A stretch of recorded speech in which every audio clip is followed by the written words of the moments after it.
নমস্কার, শুভ দীপাবলির রাত অর্থাৎ কালী পুজোর রাতটা কেমন হয় নিশ্চয়ই আপনারা জানেন।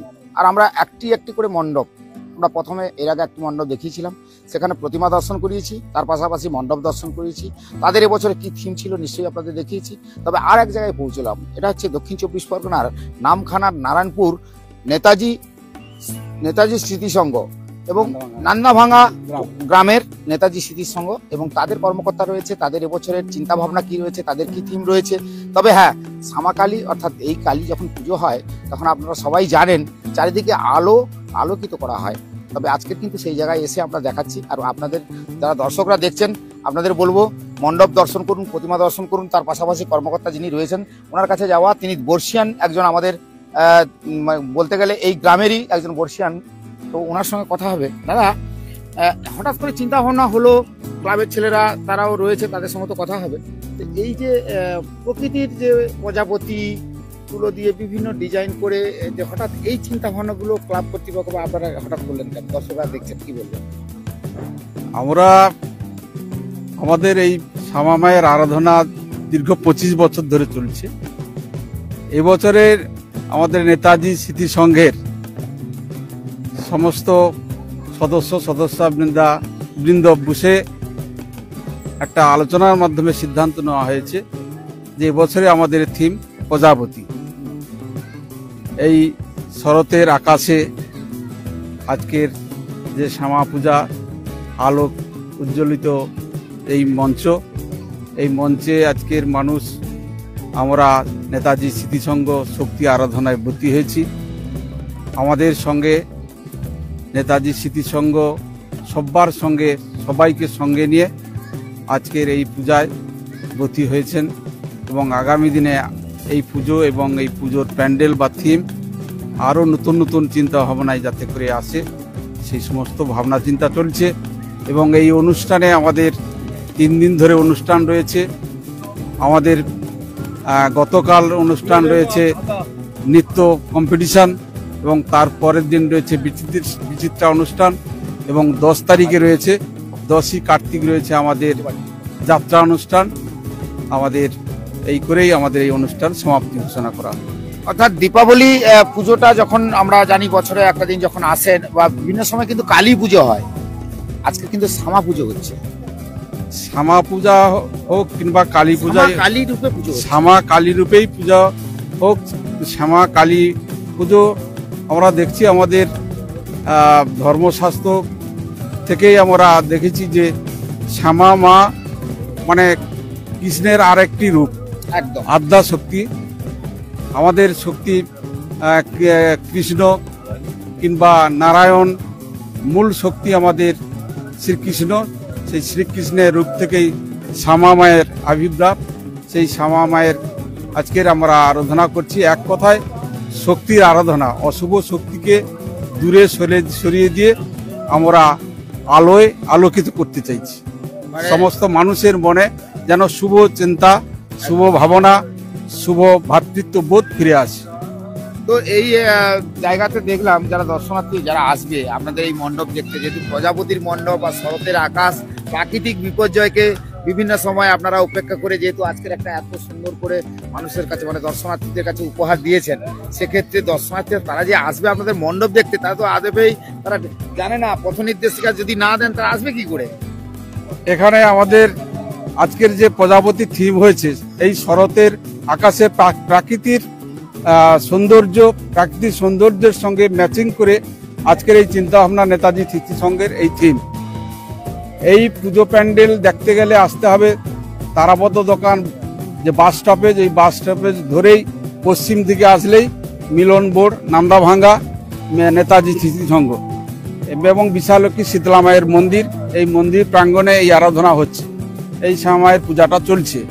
তাই মানুষের এখান থেকে তারাপদ দোকান থেকে আসতে পারে, এবং আমাদের নামখানা থেকে আসতে গেলে নারায়ণপুর হাই স্কুলের পিছন দিয়ে, নামখানা নারায়ণ বিদ্যা মন্দিরের পিছন দিয়ে রাস্তা রয়েছে, ওই রাস্তা ধরে পিচ রাস্তা বরাবর নান্দাভাঙ্গা মিলন মোড় নেতাজি স্মৃতিসংঘ প্যান্ডেল তারা দেখতে পাবে এবং আসতে পারবে। এই প্যান্ডেল দেখতে আসলে বা দেখতে আমাদের এই প্রজাপতি থিম খুবই ভালো লাগবে। আমরা প্রাকৃতির সঙ্গে সাদৃশ্য রেখে আজকের এই প্যান্ডেল তুলে ধরেছি। আপনার নাম? আমার নাম ধীরেন্দ্রনাথ পাত্র, প্রাক্তন সহকারী সভাপতি নামখানা পঞ্চায়েত সমিতি, বর্তমানে নারায়ণপুর গ্রাম পঞ্চায়েতের সদস্য। অর্থাৎ আমি ধীরেনবাবুর সঙ্গে কথা বললাম, অর্থাৎ প্রকৃতির সঙ্গে, অর্থাৎ শরদের যে আকাশ আর শিশির, সেই শিশির যে এখনো পড়ছে। কিন্তু এইবারে আপনাদের একটা কথা বলি, প্রাকৃতিক বিপর্যয়কে উপেক্ষা করে যখন গ্রামে গঞ্জে যখন দেবী শক্তি অর্থাৎ এই আদ্যাশক্তির যখন আরাধনায় ব্রতী থাকে, তার মানে অশুভ শক্তিকে বিদায় করে শুভ শক্তির অর্থাৎ শুভ বুদ্ধি সম্পূর্ণ সুদয় যারা, তাদের চিন্তা ভাবনাটা যেন আগামী দিনে খুব ভালো জায়গায় ভালো ভাবে পৌঁছতে পারে, সেক্ষেত্রে তাদের কর্তৃপক্ষ যারা রয়েছে, আরো ক্লাব কর্তৃপক্ষ কারা রয়েছে, তাদের সঙ্গে মহিলারা রয়েছে, একটু মহিলাদের সঙ্গে কথা হোক। আপনাদের এই তো নারী শক্তি মানে বড় শক্তি, আপনাদের কাছে এটা প্রশ্ন নয়, এটা আপনাদের কাছে বলা, যখন মা যখন যে শক্তিটা হাতে নিয়ে এই ধরাধামে যখন আসেন, তো মায়ের তো রূপ হয় না, মায়ের তো সবই মায়ের মানে নারী মানে মায়ের রূপ আলাদা আলাদা করে আমরা বিভাজন করি। তো আজকে যে মা শুভ শক্তিকে প্রতিষ্ঠিত করতে চাইছে, শুভ শক্তি আসবে, অশুভ শক্তিকে বিনাশ করতে চাইছে, আলোয় আলোকিত হয়েছে চারিদিকে। তো আপনাদের এই মণ্ডপটা কার থিমে করেছেন, বা এই মণ্ডপে মাকে যে নিয়ে এসছেন সাবেকিয়া না? হ্যাঁ, থিম হরিণ আছে, প্রজাপতি, আর বিভিন্ন তুলো দিয়ে শরতের আকাশ এইসব দিয়ে ভরানো আছে থিম।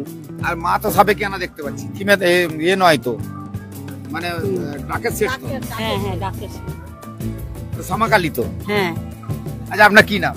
আমার নাম শান্তি দাস। আপনার এখানেই বাড়ি? হ্যাঁ।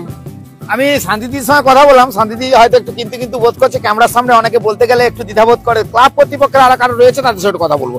আপনাদের এই চিন্তা ভাবনা হঠাৎ করে যে প্রজাপতির একটা মণ্ডপ তৈরি করব, শরতের আকাশে শিশিরের, আর তারপরে মাঠে ধানের ক্ষেত, তারপরে ধীরে ধীরে শিশির পড়ে, আর শরৎ মানেই তো শিশির পড়া শুরু হয়ে যায়, আর তার পাশাপাশি প্রাকৃতিক বিপর্যয় যখন একটার পর একটা, এই নান্নাভাঙা এলাকায় যখন দেখেছিলাম যে জলে, নোনা জলে পুরো ভেসে গেছে, তারপরে যখন সেগুলোকে ঠিকঠাক করে আবার ঘুরে দাঁড়িয়ে আবার সেই পুজো হচ্ছে, কি বলবেন? নেতাজি স্মৃতিসংঘের দায়িত্ব তো আপনি আছেন সম্ভবত। না, আমি সদস্য। এই নেতাজির সাথে স্মৃতিসংঘ আমরা প্রত্যেকটা বছর একটা নতুন চিন্তা ভাবনা নিই, যে কোনো একটা নতুন থিম মানুষের সামনে তুলে ধরবো। সেই হিসাবে আমরা নিজেরাই নিজেদের মধ্যে যেই থিমটা আমরা মানুষের কাছে উপস্থাপনা করব, সেই হিসেবে আমরা সবাই বেছে নিয়ে এই থিমটা আমরা শরতের আকাশ, এই থিম আমরা সবার সামনে তুলে ধরেছি। আপনার নাম? আমার নাম পূর্ণচন্দ্র দাস। আপনি কি দায়িত্বে রয়েছেন? আমি মোটামুটি সদস্য হিসেবে। আপনি সদস্য হিসাবে, নেতাজি স্মৃতিসংঘের সদস্য হিসাবে রয়েছেন। তো যাই হোক, আমরা জানি, আমরা দুদিন আগেই শুনেছিলাম যে প্রাকৃতিক দুর্যোগ অর্থাৎ বিভিন্ন সময় বিভিন্ন জায়গায় কিন্তু ইতিমধ্যে আমরা আবহাওয়া দপ্তরের পূর্বাভাস অনুযায়ী আমরা দেখেছিলাম, বা বিভিন্ন জায়গায় বৃষ্টিও হয়েছে, ওয়েদার খুব খারাপ ছিল। সেক্ষেত্রে কিন্তু আবার দেখা গেছে ওয়েদার কিন্তু আবার সেই পরিষ্কার পরিচ্ছন্ন হয়ে গেছে। তার মানে যে কালী পুজোটা অর্থাৎ শ্যামা পুজোটা যেভাবে ধুমধামের সঙ্গে যারা করেন তারা কিন্তু করবেন, আর সারা রাত জেগে যে এই মায়ের আরাধনা করেন। আর দেবী শক্তি মানে আপনারা সবাই জানেন যে আদ্যাশক্তির আর এক রূপ এই শ্যামা কালী মাকে আজকের আমরা যে রূপে পূজা করছি, উনি আমরা কথায় বলি এই রং অর্থাৎ শ্যামা কথার অর্থ হচ্ছে শ্যাম মানে কৃষ্ণ, আর কালী এই কৃষ্ণ কালী, যে শ্যামা মাকে সেই হিসেবে কিন্তু পুজো করা হয়। এই ঠিক এই সময়টা কালী পুজো হয় বিভিন্ন সময়, 12 মাসে বাঙালিদের কিন্তু কালী পুজো হয়ে থাকে বিভিন্ন রূপে বিভিন্ন সাজে। তবে আজকের শ্যামা মায়ের পুজো চলছে, আর সেই ছবিটা কিন্তু আমরা সরাসরি দেখালাম। এই যে নেতাজি স্মৃতিসংঘ তাদের যে চিন্তা ভাবনা, 25তম বর্ষে তারা পদার্পণ করেছে, কিন্তু আমি যে জায়গাটা দাঁড়িয়ে আছি এই জায়গায় অর্থাৎ নান্দাভাঙ্গা পশ্চিম যে এই মিলন মোড় সংঘ যেখানে রয়েছে, তাদের যে এই জায়গাটা একসময় নোনা জলে এই সমস্ত জায়গাগুলো প্লাবিত হয়ে গেছিল, যার ফলে এই জায়গাগুলোতে একসময় যারা কৃষক যারা চাষবাস করেন তাদের ক্ষেত্রেও কিন্তু খুব তারা অসহায় হয়ে পড়েছিল। কারণ নান্দাভাঙ্গার নামটা আপনারা জানেন, পটলের সেরা পটল, নান্দাভাঙ্গার সেরা পটল, সেই পটল কিন্তু আজ সেইভাবেই হয় কিনা জানি না, তবে হয়। তবে আমরা একটা পুরনো শীতলা মন্দির, বিশালক্ষী মন্দির রয়েছে, গ্রামের মন্দির, আর শীতলা বিশালাক্ষী মাকে একটু দেখাতে বলবো। যিনি ক্যামেরা ধরে আছেন ওনাকে বলবো একটু শীতলা বিশালক্ষী মাকে দেখান, হরি এগুলোকে একটু দেখান। কারণ এই যে আমরা যেই গ্রামে পৌঁছাই সেই গ্রামের কিছু কিছু ঐতিহ্য কিন্তু ধারাবাহিকভাবে সেই গ্রামের মানুষ কিন্তু আজও ধরে রেখেছে, কারণ তাদের গ্রামের একটা জায়গায় দেখবেন কোথাও থাকে দেবী দুর্গা, তো তো যেখানে শীতলা বিশালক্ষী, এই শীতলা বিশালক্ষী মন্দিরে কেন থাকে, কেন আপনারা সবাই জানেন যে সুন্দরবনের প্রত্যন্ত এলাকায় বিভিন্ন সময় দেখা গেছে বিভিন্ন দেবদেবীকে পুজো করা হয়। তবে এই শীতলা বিশালক্ষী যে গ্রামের যে মন্দির রয়েছে সেই মন্দিরটা দেখাতে বলবো। শীতলা অর্থাৎ আপনারা জানেন যখন বসন্ত, কলেরা, ডায়রিয়া এগুলো থেকে বাঁচার জন্য শীতলা মাকে পুজো করা হতো। তার পাশাপাশি বিশালক্ষী মা মানে মা দুর্গা, দেবী দুর্গা, যাকে পুজো করা হয় এখনো পর্যন্ত সবাই জানেন। তবে এই গ্রামে প্রতি বছর একটা বার করে পুজো হয়। তার পাশাপাশি আজকের শ্যামামার আরাধনায় ব্রতী হয়েছে এই গ্রামবাসী থেকে নেতাজি স্মৃতি সংঘ এবং প্রত্যেকেই। এবং আমরা বলবো যে আপনারা দর্শনার্থীদের বলবো যে আপনারা দেখছেন, আপনারাও চলে আসবেন এই মণ্ডপে, প্রকৃতির সঙ্গে তাল মিলিয়ে একটু দেখাতে বলবো। মহাদেবের আরো এখানে গ্রামের কিছু কিছু ছবি আছে, একটু দেখাতে বলবো যে এখানে এই যে মহাদেব দেবাদিদেবের একটা এই যে বসানো রয়েছে, এটা না দেখালেও আমি চলে যেতাম হয়তো, কিন্তু এটা দেখাবো, অবশ্যই দেখাবো। মাথায় কিন্তু যেটা রয়েছে সেটা কিন্তু আপনারা সবাই জানেন, বসুকি নাগ, নাগ দেবতা, উনি কিন্তু মহাদেবের মাথার উপরেই বিরাজ করছেন। তার পাশাপাশি এখানেই সেই শিলামূর্তি যেটা রয়েছে বটবৃক্ষর নিচে। আর সত্যি অপূর্ব গ্রামীণ দৃশ্যগুলো আমরা যখন তুলে ধরি সত্যি অপূর্ব লাগে। আপনারা যেহেতু সরাসরি দেখছেন, আমি সরাসরি দেখাচ্ছি, তবে এই গ্রাম বাংলার চিত্রগুলো এত ভালো লাগে। তো এক্ষেত্রে আপনাদের বলবো যে আপনারা নিশ্চয়ই এই মণ্ডপে আসবেন, প্রতিমা দর্শন করবেন, আর প্রকৃতির যেখানে সৌন্দর্য, সেই সৌন্দর্য কিন্তু অপরূপ সৌন্দর্য। আমি একটু দেখাতে বলবো, আরেকবার দেখাতে বলবো এই যে সৌন্দর্য, সেই সৌন্দর্যটা একটু দেখাও। কারণ এই জায়গাতে এসে আমার সত্যি ভালো লাগছে এই কারণে যে শরদের আকাশ, প্রজাপতি আর ছোট ছোট হরিণগুলো দেখতে পাচ্ছেন, ছোট ছোট হরিণগুলো কিন্তু খুব সুন্দর। এবং প্রজাপতির আকাশ, সেখানে এই জায়গায় দেখাই হরিণ, প্রজাপতি সবকিছুই রয়েছে। পুজো কিন্তু সেইভাবে হচ্ছে। তবে পাশাপাশি যেখানে আরো কর্মকর্তা রয়েছে তাদের সঙ্গে হয়তো কথা বলতাম, কিন্তু দীর্ঘ সময় যেহেতু আমরা লাইভে রয়েছি তো আমরা দেখিয়ে দিলাম। এরপরে আমরা কোনো একটা মণ্ডপে পৌঁছবো, সেখানে গিয়ে আপনাদের ঠিক এইভাবেই দেখাবো যে শ্যামামার আরাধনায় আজকের যারা ব্রতী রয়েছেন, যারা পুজো করছেন বিভিন্ন অনুষ্ঠানের মধ্য দিয়ে, আর তাদের কিন্তু চারিদিকে আলোয় আলোকিত, সেটাও কিন্তু আমি যেমন দেখালাম।